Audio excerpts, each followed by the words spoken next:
What is going on, guys? It is Wrestlelamia here, back with some more news. Join us now as we look at the wildest news stories and rumors you need to know, including Triple H caught lying about Brock Lesnar, John Cena is keeping a huge secret, WWE signs a $1 billion deal, Brooke Hogan explains why she did not attend Hulk Hogan's funeral, Roman Reigns written off television, Tiffany Stratton recounts a vicious attack on her, backstage heat on AEW stars, and much more. Be sure to subscribe and hit that notification bell for daily wrestling videos and follow us on Facebook for exclusive lists. Now listen to the intro and get straight into our first story. And our first story looks at Triple H caught lying about Brock Lesnar.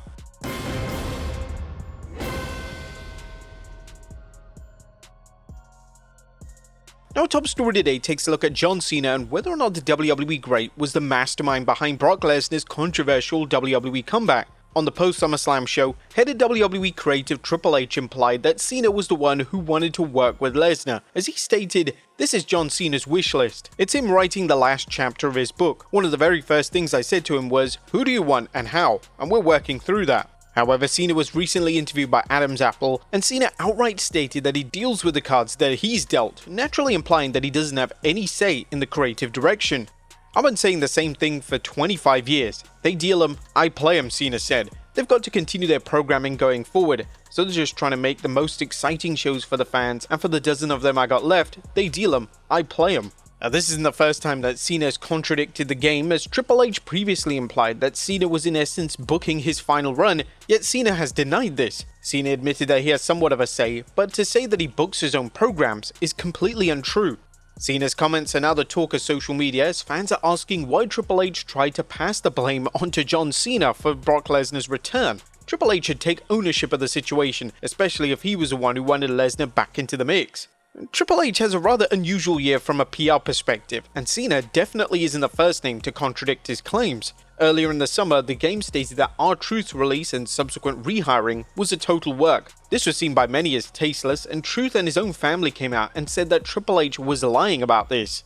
Next up, John Cena keeping a huge secret. And John Cena is deciding to keep what he told Cody Rhodes in the ring at SummerSlam under wraps. During Cena's interview with Adam's Apple, he wasn't willing to share what he said, as it was strictly between him and Rhodes.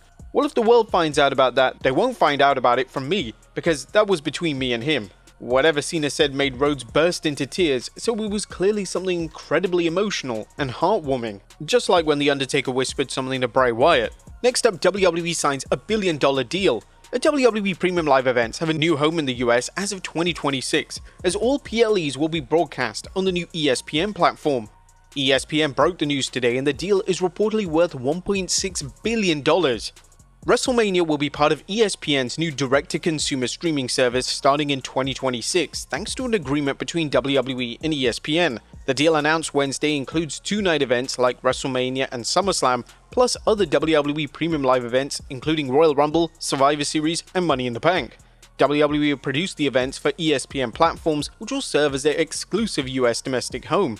The platform is yet to launch, but it will launch later this month, and according to ESPN, it will cost $30 per calendar month. ESPN will launch its streaming service on August 21st with a $29.99 per month price point, and will keep the linear network's name ESPN. The direct-to-consumer service will allow users to get all 7 of ESPN's domestic linear networks, in addition to ESPN on ABC and several other streaming options. It's unknown whether PLEs will be included in the standard $30 a month package, or whether they will require an additional fee. Logically speaking, there isn't much incentive for WWE fans to subscribe to the platform if they aren't getting new WWE content for the standard price, so it'll be interesting to see what WWE and ESPN's plans are. There was speculation that all WWE PLEs in the US may end up on Netflix. This was mainly down to Netflix being the home of Raw and the home of all WWE content in the majority of countries outside the US. They've evidently shopped around, and they've gone with the highest bidder. Right now, we couldn't miss the WWE network any more than now. The network had literally everything and at a lower price point. WWE said that they will be putting backlog content on Netflix, but they have yet to put that up. And while some of it is up, it's only about 20% of what the network actually had. Next up, Brooke Hogan explains why she didn't attend Hulk Hogan's funeral. The legendary Hulk Hogan was laid to rest yesterday in Florida. Numerous names from Hogan's life were present, including Kevin Nash, Ric Flair, Triple H, and Stephanie McMahon, and even Vince McMahon, who reportedly delivered the eulogy. One name who wasn't present at the funeral was Hogan's daughter Brooke. In relation to why Brooke opted to not attend, she took to Instagram to state that Hogan hated funerals and he never wanted one. My father hated the morbidity of funerals. He didn't want one, and although I know people grieve in many ways and I'm so grateful for all the celebrations and events organized to honor him as his daughter, I had to make my own decision to honor him the best and most genuine way I knew how, privately. The way that made me feel the closest to him. The only thing that missing today was him in his pop-up lawn chair watching the waves and the sunset. Brooke would go on to state that she took her family to the beach and paid tribute to her father in her own private way. A moment that was quite coincidental was a picture that was taken by Bam Margera as he took to Instagram to show a cloud in the sky that looked quite close to Hulk Hogan's pose. Next up, Roman Reigns written off TV. Roman Reigns made a surprise appearance on Raw this week, and the idea behind the appearance was reportedly to write him off television for the foreseeable future. According to Dave Meltzer on the Wrestling Observer Radio, Reigns is now going to be absent from WWE whilst he films the Street Fighter movie. Cody Rhodes is also set to feature in the movie, yet he isn't expected to miss any pre-advertised dates at this stage. Reigns' next advertised date in WWE isn't until Survivor Series in November. However, it's almost a certainty that if Reigns is working that show, he's present for the majority of the build, which means TV appearances on either Raw or SmackDown. Next up, shocking WWE creative plans leaked. SummerSlam was one of the most shocking WWE events in recent memory, but it was almost made even crazier with one more surprise planned for the show. According to Dave Meltzer on the Wrestling Observer Radio, the initial plans for the show were going to be Seth Rollins to win the world title on night 1, then defend it versus LA Knight on Sunday's show. By the way, you know that match with Seth and LA Knight? I don't know if I told you this, but on the original card there was like an asterisk. They were considering Seth and LA Knight in a title match on the Sunday show where, he'd win the title on Saturday and defend it on Sunday. This would have been wild, but it may have been a surprise to many, and it's appreciated that WWE wanted to stack SummerSlam as much as humanly possible. However, moving the Rollins vs Knight match to Raw was probably the right call, especially if it was always expected to have a non-finish. Next up, Charlotte Flair calls fans out. Charlotte Flair is a name that has been unfairly criticized for the majority of her career. She's often a name that is trolled online for her appearance. Flair discussed this directly during an appearance of Off the Vine, and Flair quite rightly stated that she could have a great match, but certain individuals would focus solely on her appearance. I think it's the online perception, and I hate that I think sometimes I'm getting better. It's like, what does my body have to do with my body of work? Like, you guys have seen me grow up from 28 to 39. We're not critiquing how this guy looks or this suit. Like, why did I just put on a great match and we're talking about what I look like? Flair would then reflect on her character in WWE by stating that because she's been untouchable on screen, she became unrelatable. This is something that Flair and WWE have definitely been working on recently, as a popular pairing with Alexa Bliss has allowed Flair to show a new side of herself to the audience. Next up, a WWE champion reacts to going off script.